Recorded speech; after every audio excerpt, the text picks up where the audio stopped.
Namo tassa bhagavato arahato samma sambuddhassa. Namo tassa bhagavato arahato samma sambuddhassa. Namo tassa bhagavato arahato samma sambuddhassa. So, for today's talk,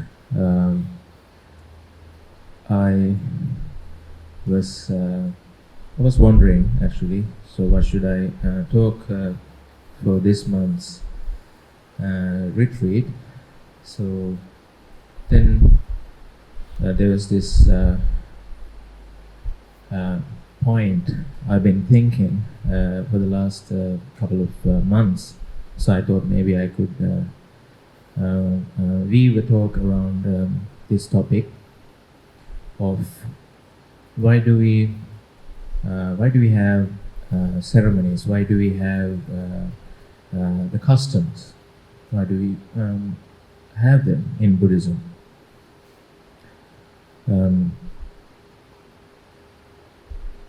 Now,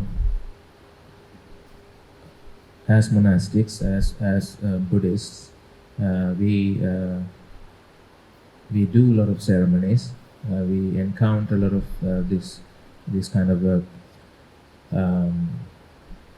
chantings, other ceremonies, little rituals, and things like that.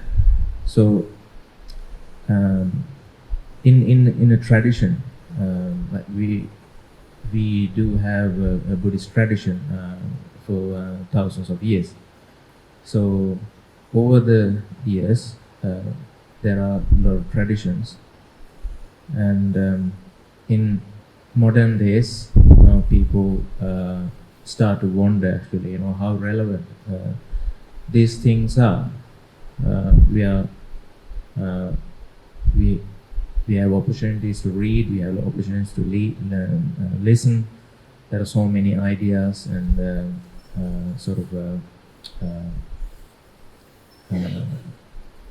like points and ideas that sort of go around, and sometimes sort of question these traditional things we do as Buddhists. So what makes us, like, why do we do these things? So first of all, like Ajahn Brahm would put, if we have a ceremony, if we have something we've been doing for a while, we don't have to think sometimes. There are certain situations that it'll be easy, in a monastic situation in particular, if you have to sort of decide every day, if you have to think, how are we going to do this, how are we going to perform this duty or a certain communal gathering, so how should I conduct this particular thing? It'll be difficult, it'll be tiresome, but we do have a structure. Now you come to a Dhamma talk, you know actually what to expect. The speaker would come, then we pay respects to the Lord Buddha, and we start with the Namo Tassa Bhagavato Arahato Samma Sambuddhassa. So things like that. So we are very used to these things, so we don't have to sort of think every time when I give a Dhamma talk, I don't have to think, at least in that aspect. There are things actually we should think. I would like to get into that a little later, but so having such a structure, having such a ceremony actually makes you go along the follow the leader. You go along with this the flow, and then you prepare yourself for what's coming afterwards, because it's rather predictable. What's coming, and that itself promotes unity. It promotes structure. it promotes the samaggi. Now, in monastic situation, you see it a lot. Now, in a lay situation also, like a place like here now. Now, we do have certain ways of doing things. The timetable is given. There are so many people here who have been here before, so you know what the structure is, what are the customs are. So you know the person who sort of conducts a retreat, or myself, doesn't have to explain it each and every time. And on the other hand, it's not like everyone doing their own thing, which will lead to like a confusion. But instead, we have a structure. We know actually what to expect. There is a kind of a flow. So we don't have to talk that much. Everyone knows actually what to expect. People are used to what we know, how the things happening here. So they sort of fit in and sort of get into the flow quietly, silently, and focus on your meditation. Otherwise, we'll be kind of talking, what's the best way of doing things? Like previously we did this way, but how about we doing it this way? Like it'll be like never ending. Instead of getting into that, we sort of agreed upon like more kind of sensible one structure. It's sensible enough. Maybe not the very best, maybe not the 100% perfect system, but it's good enough, it's suitable, so we sort of go along. So that's the gist of it. So having a structure, having a ceremony, customs, basically that the first, I think the foremost point is to sort of promotes that unity, promotes that structure, that organize, do something in an organized fashion. And that's I would say that's the secret. Actually, the Theravada, how Theravada Buddhism survived in this, so far, in the time. Now it's been like more than 2,500 years. So monastics, lay people have been doing these things, following the same old custom. One might say sheepishly, but guess what? The institution survived. You can see, the monks. It can be sort of a, there are problems. There can be problems, and there are sort of questionable things in a tradition, but it did survive. At least, even in order to sort of criticize, at least this tradition is there because of that sense of conservativeness. That's when this quality of being conservative become handy. Otherwise, after some time, even the core values start to shift, and eventually it shifts to the point you can't find the original sort of a core of it. What was the origin? What was the original intention? What was the original form? Unless you stick to certain, at least the essence, at least the important stuff, it will survive, in a more, close to an original form. If it's not the original form, at least it will be close to it. So that's how we sort of perceive these things. As monks, there are a lot of customs and ceremonies we supposed to do within the Vinaya. We are very conservative in that regard. People sometimes like more kind of progressive, liberal-minded people might sort of criticize us over these things, but that's how we survive. So that's how we sort of understand this.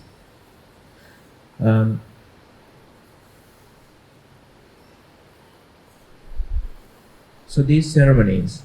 Now the next thing I noticed that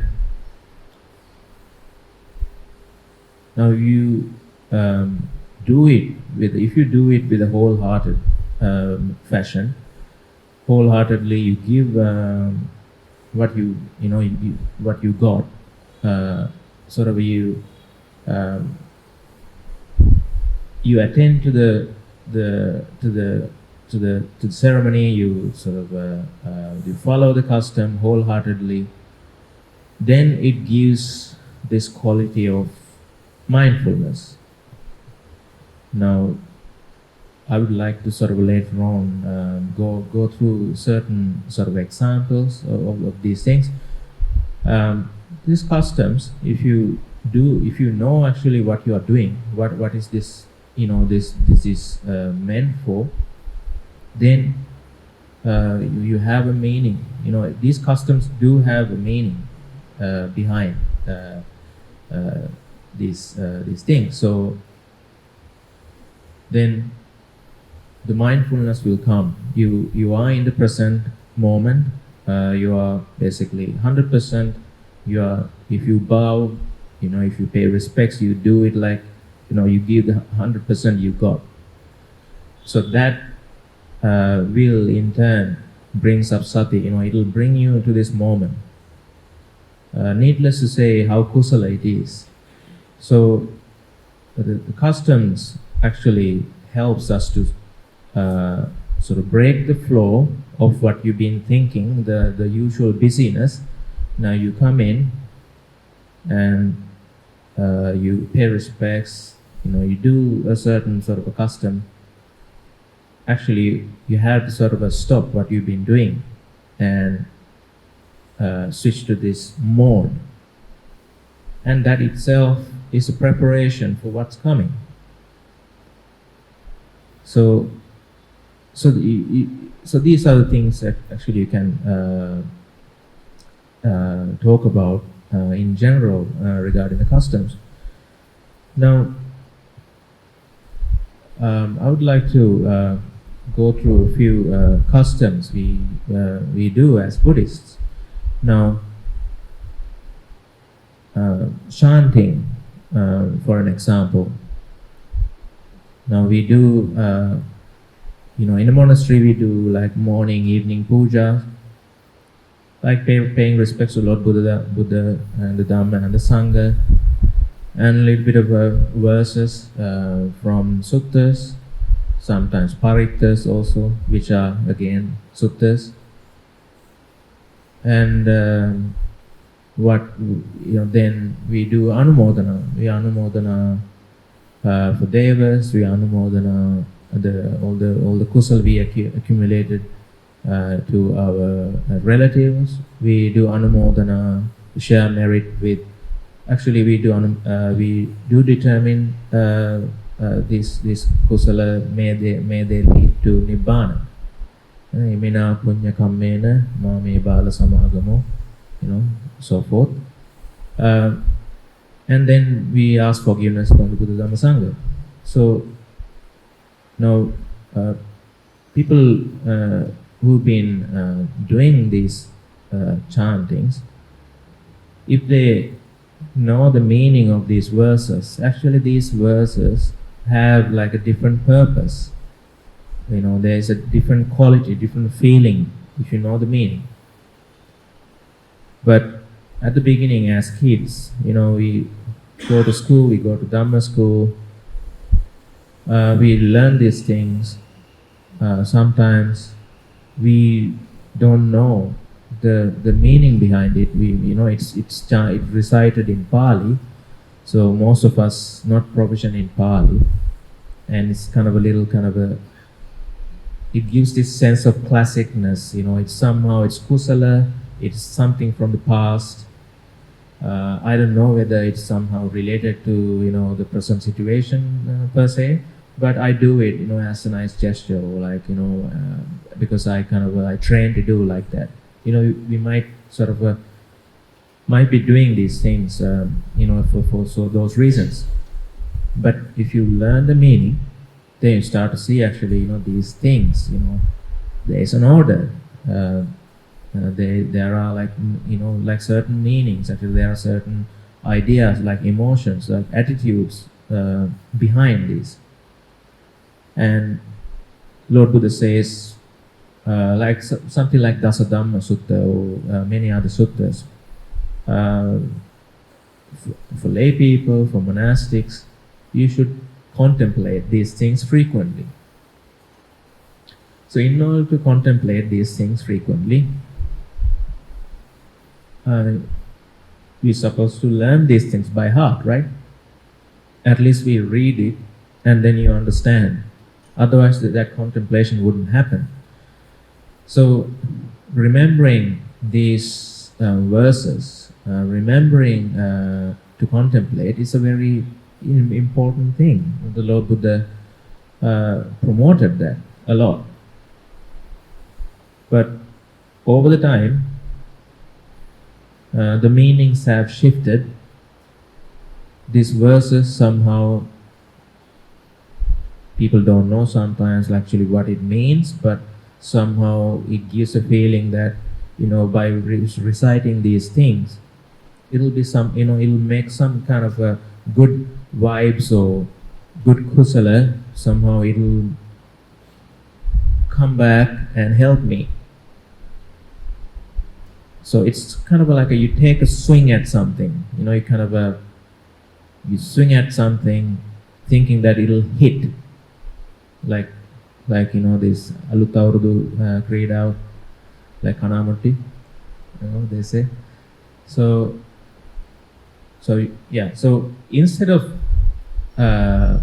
relating to these things like that, but you remember, you try to learn the meaning, you remember it, and then it'll suddenly become more meaningful. It'll serve a certain purpose. So that's important. So that's why people sometimes, it's kind of a love and hate sort of relationship sometimes, with the traditional things, because people do certain stuff mindlessly, and others notice these things, and they sort of are disappointed.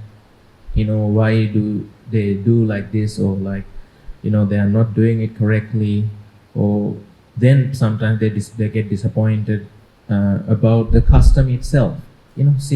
People kind of doing these mindless customs. Why don't we sort of get rid of these things and do it kind of differently? Because that's the kind of usual reaction. But it's nothing to do. It's nothing to do with the custom itself, but how we've been doing it. Because all the time the meanings have shifted, but there was like an original intention behind these things. So that basically that's what I want to sort of cover in this topic. So chanting. So the first thing that, again, you've been doing something, you start chanting, then it brings you to the task. It calms you down. That's the kind of a gradual. You start the process of gradual calming down of your mind. It's like stopping a locomotive, for an example. Now, you can imagine, you can't apply brakes for a speed train, at once. You can't stop it like that. People say that you gradually apply the brakes, and then eventually it will stop at a particular sort of destination. In the same fashion, now, something I would do, like, say now, okay, it's time to meditate. Then what I would do, I would go to the walking path. Sometimes, if it is like an outdoor walking path, it needs to be, it needs little sweeping. Maybe it's not just for the sake of kind of a cleaner walking path, but you start with sweeping first. The sweeping itself, again, like a sign, it's like a preparation for what's coming. At least for me. So I will start sweeping the thing not like sweeping the entire kind of kuti or the monastery. Then I'll kind of lose the plot once again. But you do a little bit of sweeping, set that aside, and then get to the walking path, and then you sort of walk up and down for whatever you prefer to do, and then eventually, if you want to sit, you sit. So you see like gradual calming down of actually you've experienced these things, so you can make use these things again and again. I want to meditate, so I start with sweeping, and then I go to walking, and then to the sitting posture, to the sitting. Sometimes, of course, you straight away go to the sitting as well. But the chanting also serves like a similar purpose. It kind of set up your mind to what's coming. It's kind of a gradual slowing down. And when you chant, the other thing that you know the meaning, you get the feeling behind it, the emotion or the qualities you sort of contemplate. The first thing is that you're coming to this moment, so you are sort of you are chanting this thing in the moment, because you give you give everything you have. You do it in a like Lord Buddha would put sakachakari. That's a Pali term. Whatever you do it. You give your best to it. Sakachakari. Sometimes you see this term like in the context of giving dana. When someone gives dana, if they do it sakachakari fashion, that leads to that dana will leads to like a mahapala mahanisansa, Lord Buddha says. It will lead to kind of great benefit. In meditation context also, Lord Buddha says, a person attends to the meditation object in a sakachakari fashion. Again, like you attend to it closely, with respect, with detail. Basically, you sort of give your attention, not like half-heartedly. So that's the idea of sakachakari. Sakachakari. So that's the term. So if you chant sakachakari, I'll guarantee that it'll the kusala will rise. Your sati will be increased. You understand what is being chanted, and it leads to more kind of a rising of saddha, the quality of saddha, because these chants have certain ideas. It'll inspire you. Sometimes every now and then, a tear will come to your eyes. It'll kind of water your eyes, and it'll give that sort of sense of inspiration, that emotion, which sort of helpful to calm down your mind, it'll helpful to develop samadhi. So chanting has such a purpose. So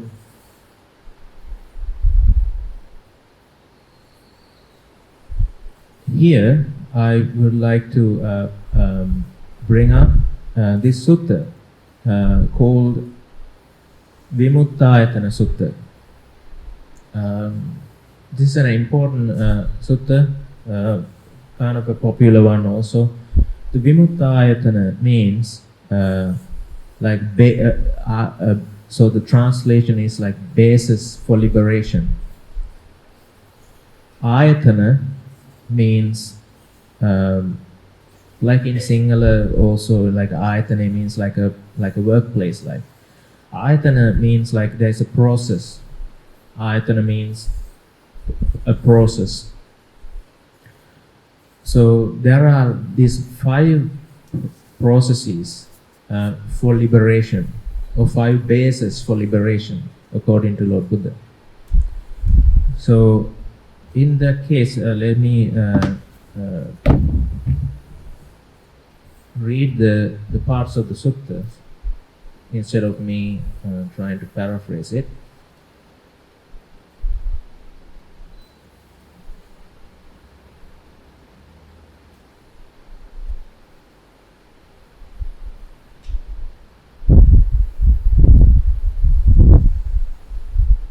So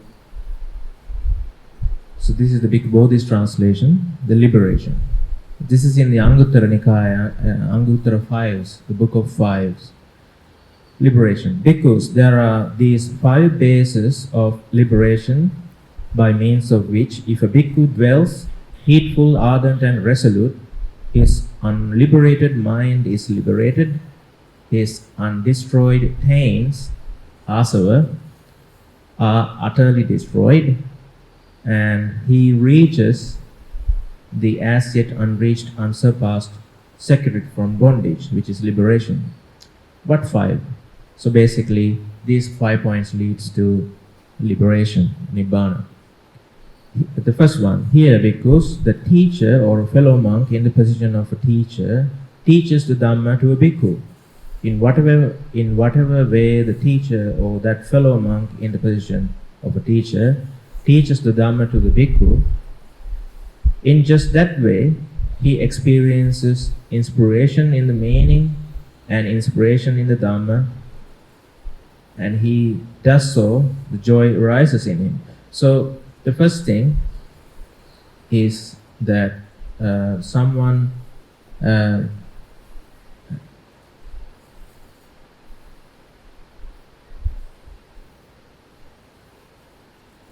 listen to a Dhamma talk. That's what it means. The sentences are sounds a little complicated, but the idea is that you listen to a Dhamma talk, you listen to teaching, and while listening to that teaching, the joy arises in him. When he is joyful, the rapture arises. For one with a rapturous mind, the body becomes tranquil. So you know this sequence, you've heard this sequence before. When you listen to a Dhamma talk, then this the joy, the rapture, passaddhi, and piti, sukha, all these qualities come one after the other. You've heard this sequence before. So, and then the sukha arises, and the sukha leads to samadhi. So this is the first basis of liberation, by means of which the bhikkhu dwells heedful, and it goes like that. So the first base of liberation is that while you are listening to a Dhamma talk, that Dhamma talk leads to the inspiration, and it leads to calming your mind, and the sukha arises.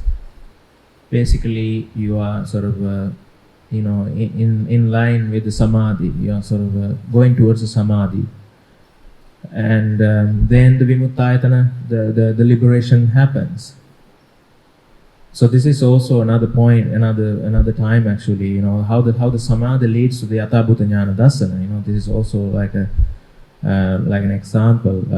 Once you get your samadhi going, and then there is this chance to break through these things. So that's the first one.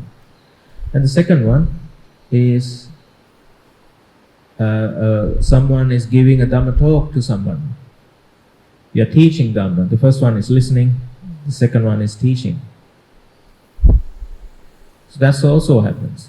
When you start to explain certain things, the first thing you notice actually, the things you say surprises yourself too. Actually, you won't actually, oh, where it came from, like I didn't realize that. But when you explain these things, sometimes, hitherto unknown things might arise in yourself when you explain something to someone else. So that's a hint of like, that it hints that the possibility of breaking through. You understand something you haven't understood before. So that's also goes through the similar process, which is you teach. Because of your own teaching, you become inspired, and later that leads to samadhi, and the breakthrough happens. The third one is that whatever the teachings someone sort of learned, they recite it, they chant it. This is the reason actually I wanted to. This third point is the reason I wanted to mention this sutta in this in this context. So you chant, ideally by heart. You chant, you contemplate. If you know the meaning, you can't help but contemplate while you chant. Bits and pieces. Every time you chant, something occurs to you every now and then. That happens. And that chanting, the meaning, that inspires you.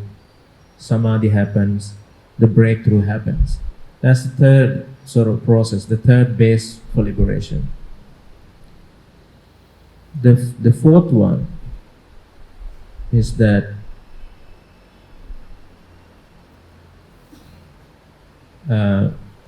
whatever you learned, you remember, you ponder upon those teachings, you examine it, you contemplate. That leads to joy, that leads to samadhi, the liberation happens.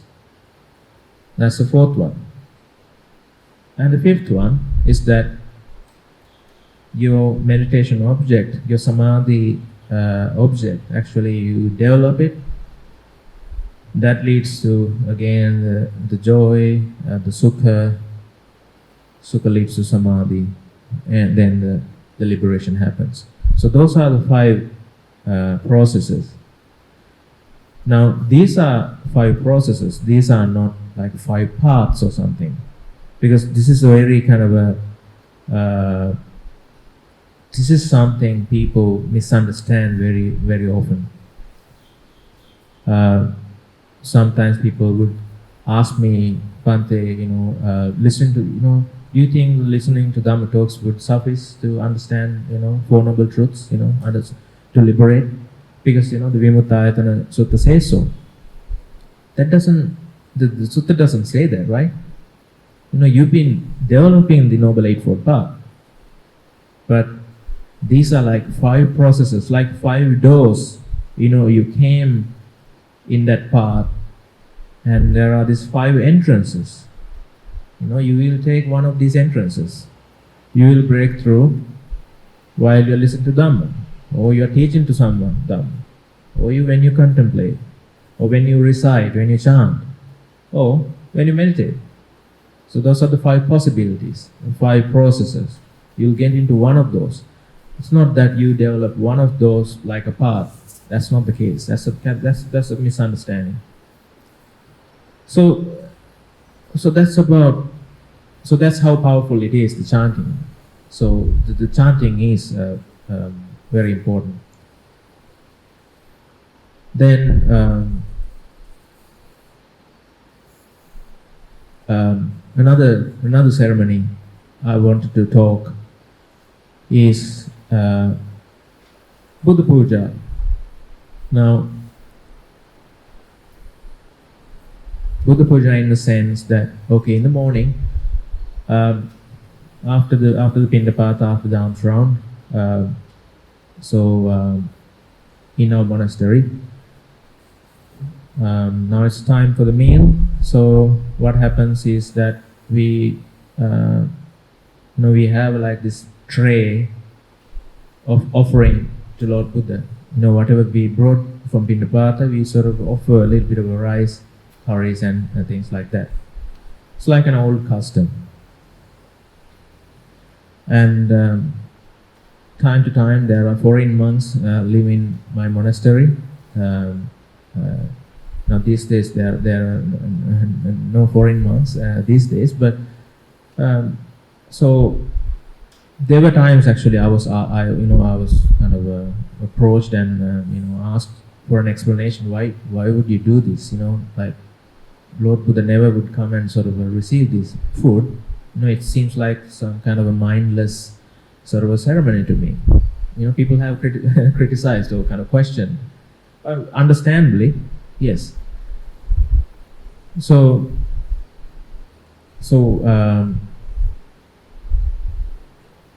what I told them, the explanation I gave to them is that, okay, so none of the Sri Lankan monks actually believe, at least, in my monastery, they don't believe that Lord Buddha would receive these things. He has paranibbana, so he's no longer around to sort of receive these things. But it's a gesture. First of all, whatever you offer is from your pindapata, whatever you brought. Yes, it's the same kind of a rice and curry and all these things. We have plenty of those things. But sometimes there are things we receive, like let's say we have 5 months, someone comes along and offer like 5 pastries or 5, let's say like pieces of pizza or something like that. Sometimes we do receive them. So what happens now? Now it's only 5.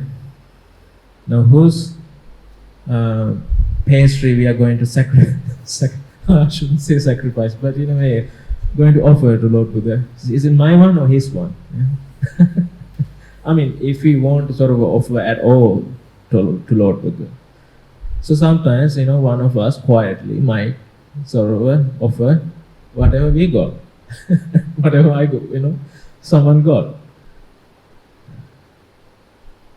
So then you see actually, actual sacrifice, actual letting go, actual dana happens, isn't it?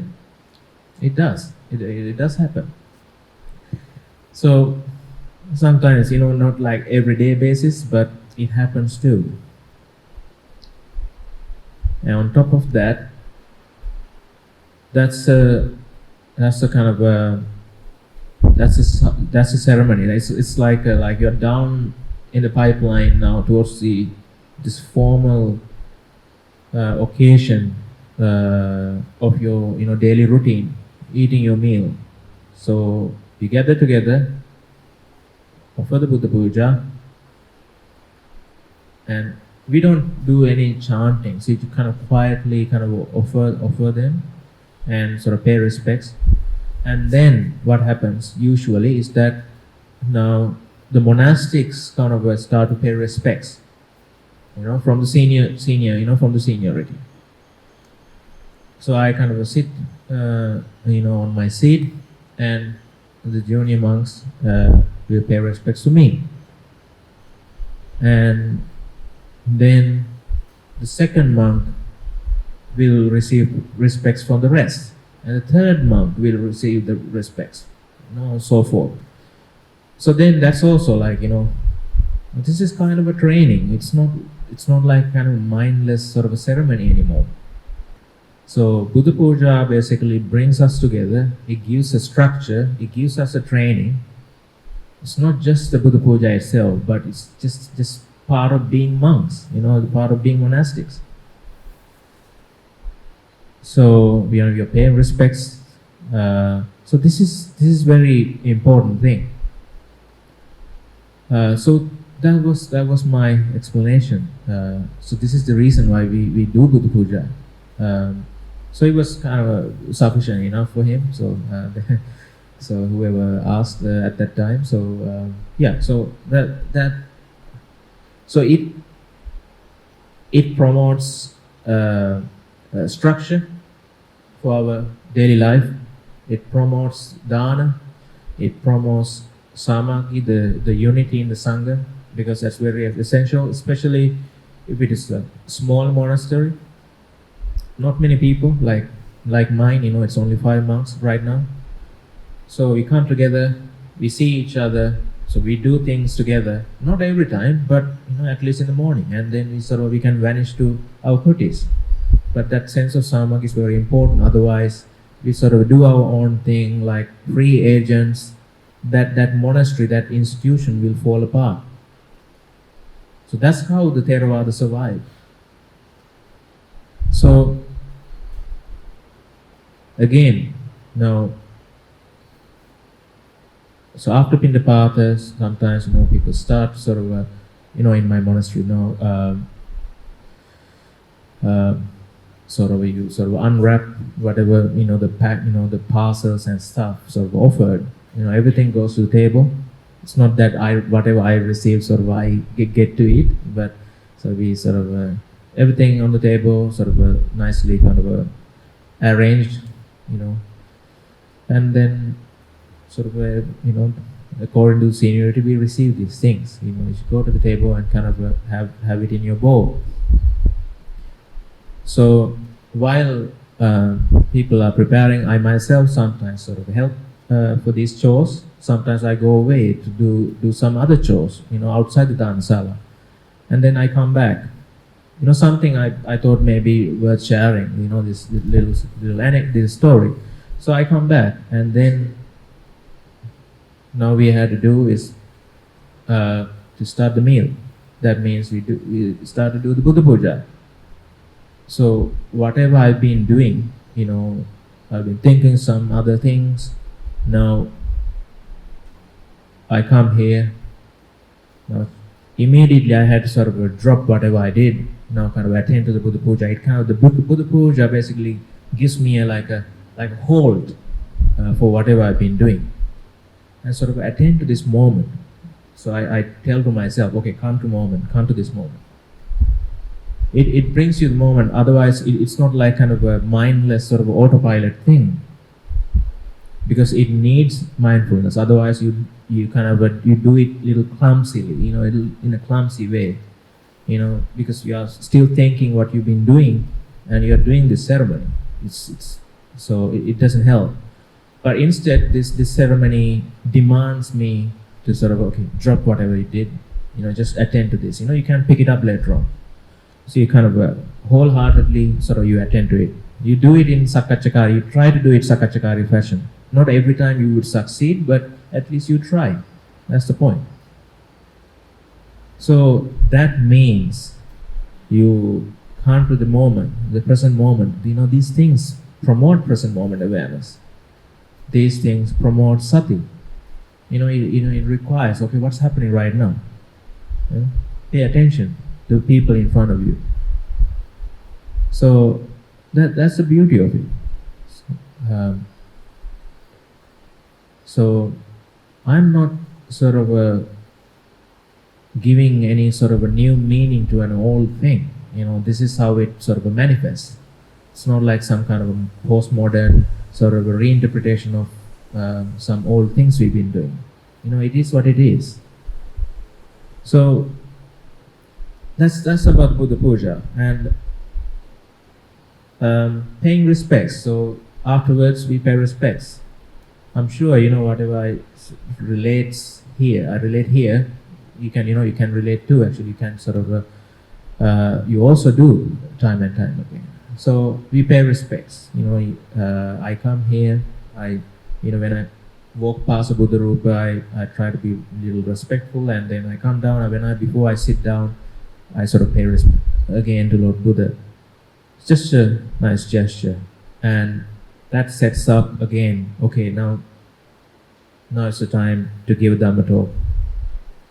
It prepares me for that. You also come and not just sit down, in a kind of a hurriedly and kind of a rash manner, but you also compose yourself, Anjali, pay respects, sometimes you pay respects to the Dhamma speaker too. Just kind of prepare yourself to what's coming. If you attend to that sort of a more kind of a sakachakari fashion, that means whatever you are going to hear, most of them will kind of register in your mind, because you're giving now. You're not like partially processing something at the back, and you're sort of physically here, but mentally in some other realm. It's not like that. You try to sort of okay, what's happening, so let's this is my day for meditation, so I'm gonna do it like properly, that word, properly. You do a proper job. So paying respects. I remember Ajahn Brahm, he has like a small booklet, like kind of like a pamphlet maybe, explaining for Australians that why do we pay respects to Lord Buddha or like a Buddha Rupa. His explanation actually, it was a little kind of a eye-opener as a junior monk. Yeah, actually it totally made sense.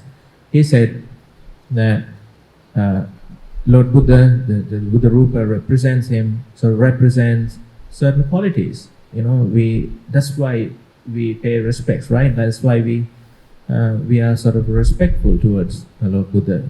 Something I don't know, Venerable Sir, you understood, you liberated yourself. I want to, I want to liberate myself one day too. So I respect your qualities. I respect your situation, because one day I aspire to be such a being.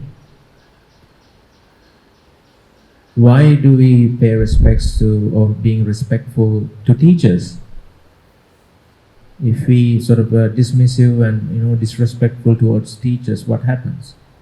You won't be good at that subject. But if you are being kind of being respectful, paying attention, that means that immediately kind of makes you interested. What being taught. So that's the main reason we pay respects. It's not just out of custom. The custom is there because of that. The custom came later. The idea was the idea behind was the original idea. So there is this sense, first and foremost, the how we relate to Lord Buddha, and then how we relate to teachers. It's part of the Sammaditya as well. The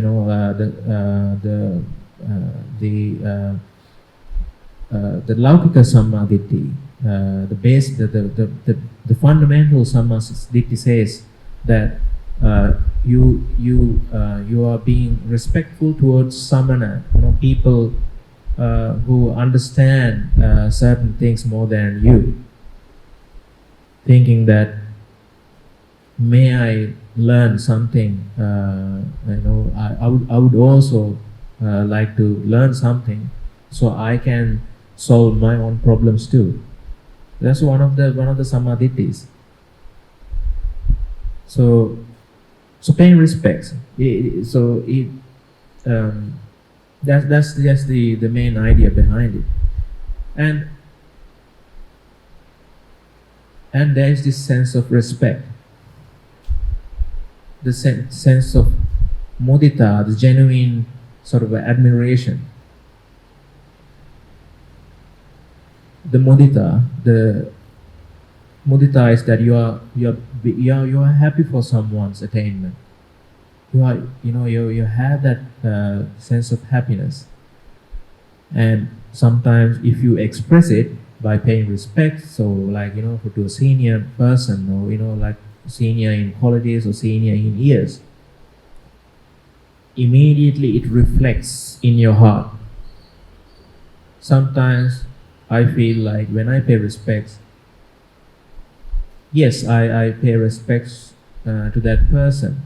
Not only that, actually it is pleasurable.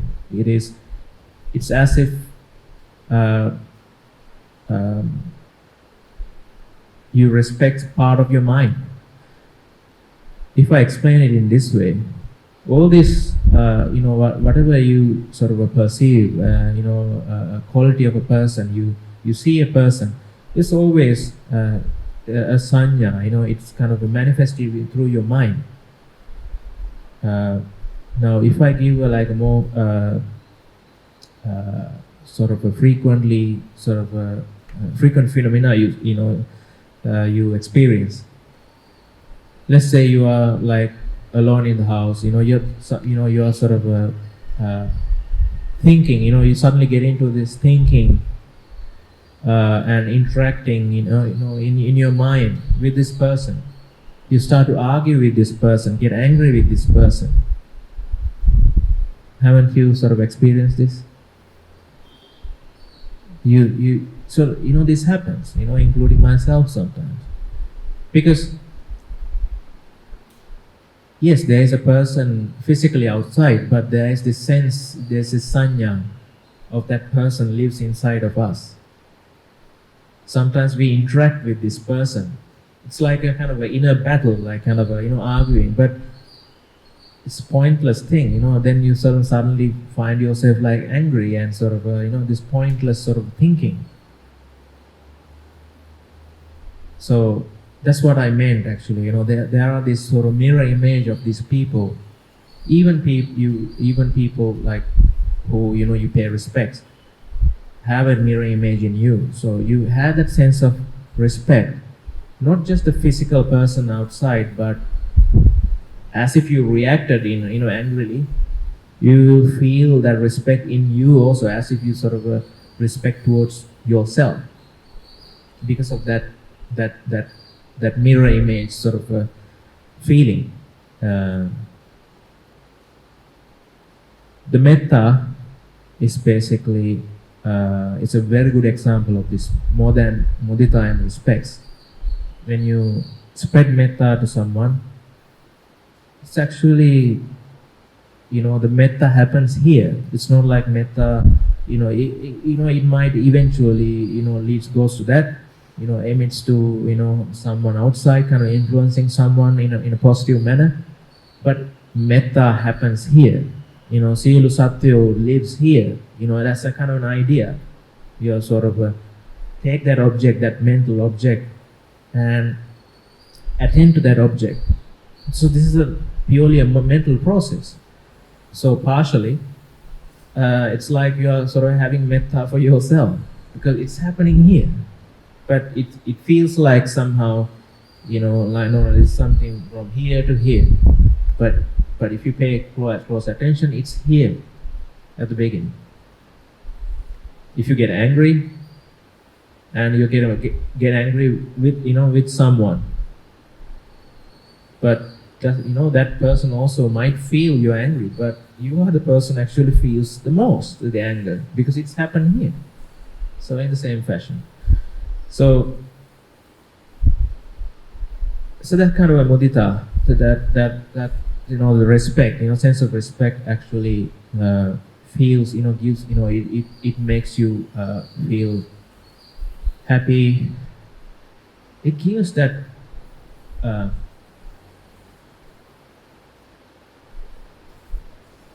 it's a beautiful quality. It's kind of difficult to sort of sometimes it's difficult to sort of point a label at it, but it's a beautiful quality, and you feel respect towards someone. There's a lot of mudita, the metta, and it's a mix of feelings. So I would like to sort of encourage that too. And needless to say, paying respects actually it's a training for you. So you have different opinions and ideas about certain things, but you respect the system, you follow the system, you follow the hierarchy. The hierarchy doesn't mean that people up in the hierarchy get to abuse you or something. It's a mutual thing. They protect you, and you pay respects them. It's a kind of mutual relationship. That's how, at least, the monasticism sort of set up. It's not like kind of as a junior monk, you are in a kind of a total kind of a disadvantageous situation. So it has to go in both ways. That's the ideal of it. And the taking precepts, another ceremony we do. We go to temple, we go to a dana or something. Monks start to give you precepts with the three refuges, right? Buddhang saranang gacchami, Dhammang saranang gacchami, Sanghang saranang gacchami. So I know sometimes people might say, the 5 precepts is supposed to, so the people are supposed to keep them. It's not like kind of they take it, when they do the dana and sort of drop it. Of course, it has to be there. Otherwise, it'll be like a mindless sort of ceremony. But it's a reminder too. You've been keeping 5 precepts. You take it. There's no harm. Sort of, it'll remind you. It'll make you contemplate. Okay, Buddhang saranang gacchami, Dhammang saranang gacchami, Sanghang saranang gacchami.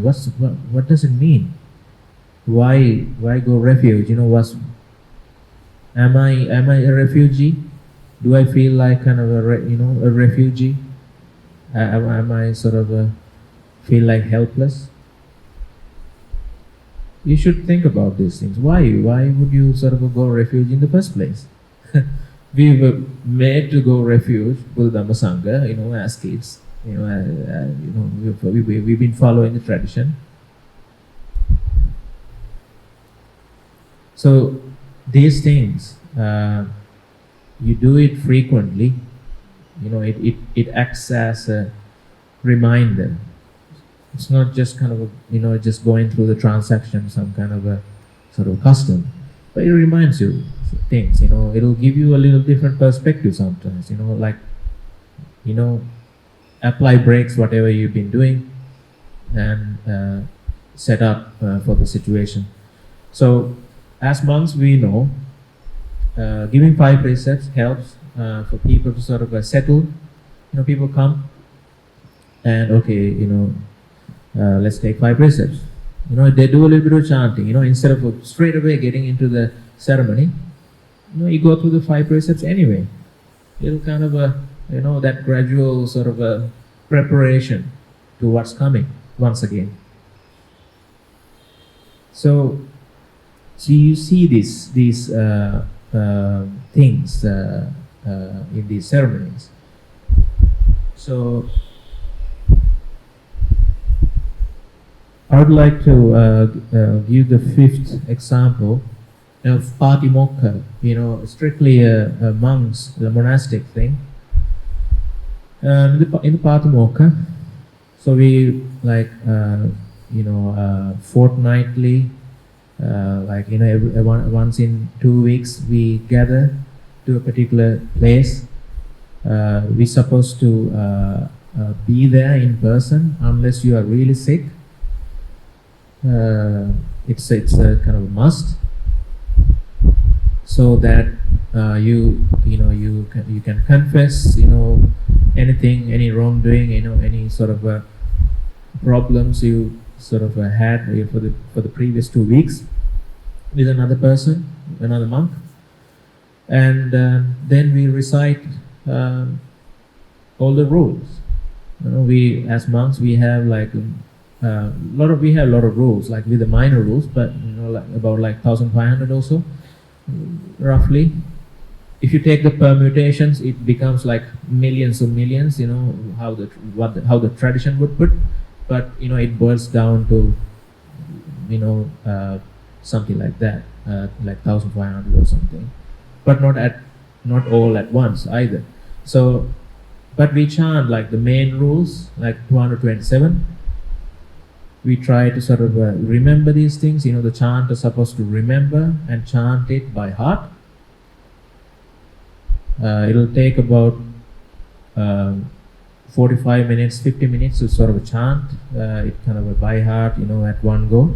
So one person would chant it, and the rest of the people sort of quietly in Anjali. You listen to these rules. So that's also that the Patimokkha is one of the reasons actually made the institution survive. The Patimokkha brings monks together. It sort of checks, put us in line with the Dhamma and the Vinaya. And there's this story one time. It's in the Vinaya. Venerable Mahakappina, one of these sort of main disciples of Lord Buddha, Venerable Mahakappina, who was an arahant at that time, he was living alone. On the Uposatha day, he was thinking, should I go to the Uposatha, gathering, I don't see any wrongdoings in my mind, and I'm basically, i.e. I'm an arahant, so my mind is sort of pure and all these things, so should I go? So he was kind of having doubts. And Lord, according to the story, sort of Lord Buddha knew his mind from where he was, somewhere else Lord Buddha was staying. And he sort of made an appearance, or kind of, I think, if I remember it, I think he appeared like in a mentally, he talked to him mentally, and admonished him, or, a little kind of admonishment, but more kind of like encouragement, that so when Lord Buddha advises, admonishes arahants, he would use the term Brahmin. That's a kind of a word of respect. How the Lord Buddha shows that respect. For a Puthujjana, he would call him like an empty man, or like a Mogapurisa. He would sort of give a little bit of tongue lashing for a Puthujjana, but if an arahant, so if he wants to sort of give a little admonishment for other things, not regarding their conduct, but something to do with the institution, something to do with the customs, and sort of how the things been doing in the monastic situation, he would call them as Brahmin. So he called Venerable Mahakappina Brahmin. You should. The term was Anugraha. You should support. You should support the Patimokkha, he said, because if we are in person, it's a support for the rest. It gives that unity, the sense of samaggi for the sangha. Although you are pure, although that this doesn't have that much of a meaning as an arahant, but still you have a little sense of duty towards that structure, that organization, that institution. So that also kind of explains, how important these things are. How Lord Buddha saw the importance of all these customs. So those are the examples I wanted to bring up. So yes, the customs, the downside would be that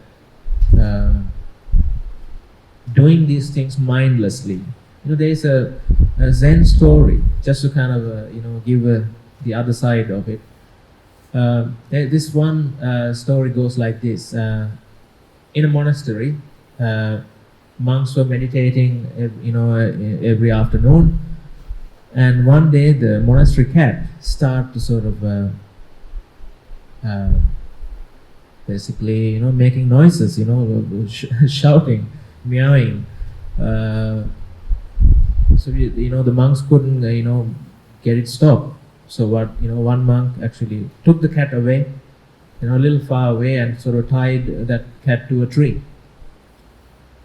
So the next day also, they decided, okay, this cat might sort of start sort of making noises. Why don't we sort of go and tie the cat? So it became a little custom after a while, before you would meditation, so you tie this cat. After a while, that cat died, another cat came, that also, treated in the same fashion. And the story goes, saying that after a few hundred years later, a monk writing a book about the importance of tying a cat before your meditation. So there are like similar sort of stories also, like paying respects to the spittoon kind of. It's the same story. Maybe I think I don't have that much of time, so I should stop my talk. So it might get to that because of this mindless sort of attending to ceremonies and customs. So if we sort of avoid that these customs, most of the customs have a meaning. So it's good to think about these things also. But when you sort of do it as a group, then without, it's easier. You have think about earlier on. Okay, now you are sort of agreed upon. Okay, now we don't have to think. We just do it. So that's what I wanted to say. Like so the customs also useful. Sort of reduce thinking, but sometimes time and time again you should contemplate actually what why are you doing these things. So just to summarize, the customs provide structure and the training. It's an opportunity, another opportunity to sort of develop kusala. It promotes kusala if you do it in the correct way, and it brings unity. It gives a structure. It brings unity. Now there's this another story I wanted to tell. Just occurred to me that. So I ordained in Sri Lanka, and then after 6 years, then I had the opportunity to visit Thailand. I stayed in Thailand for 3 years. So you've been sort of practicing Vinaya, how whichever way we do it in Sri Lanka, and then you go to a Thai monastery. What you notice is that there are like different customs sometimes, but how identical they are. At least at its core, it's very easy to sort of relate because we've been doing the same thing. It's not like totally kind of a different thing they do up there. Whatever we've been doing, actually it's very easy to sort of switch because it's fundamentals are the same. So it made me think actually how the Vinaya works actually. You can sort of in today's terms, like kind of portability, across the platforms, you can sort of you can operate because you have the same system, same custom, set of ways of doing things. So that's also like a good example of how the Theravada, the story of the Theravada, story of Buddhism, how these things survived thanks to the customs. So it supports Dhamma Vinaya. It certainly supports right view. So I would like to encourage you to sort of pay more attention to these things, to rethink what we've been doing. The tradition actually has these sort of good things. Once you start to sort of, once you have the right view, once you have the correct attitude, it will suddenly fall into place and suddenly take up that meaning. It'll take up that color, and it'll be helpful. It'll be a kusala. It's not like a mindless sort of ceremony you do, but it'll help to sort of realize Nibbana, liberate yourself one day. So I would like to encourage you to sort of rethink these things and have a good meditation. make use of your time today, so you can deepen your meditation. So good luck with everything. So may you realize Nibbana in this very life. Sadhu, sadhu, sadhu.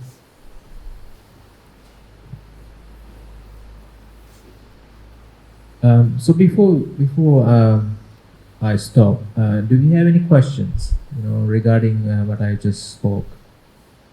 Any questions? I mean, we will have another Q&A around 3 or something, right? 3:30 or something like that. So yeah. So yeah, you can ask questions at that time also. But otherwise, if you have like a quick question, I can entertain.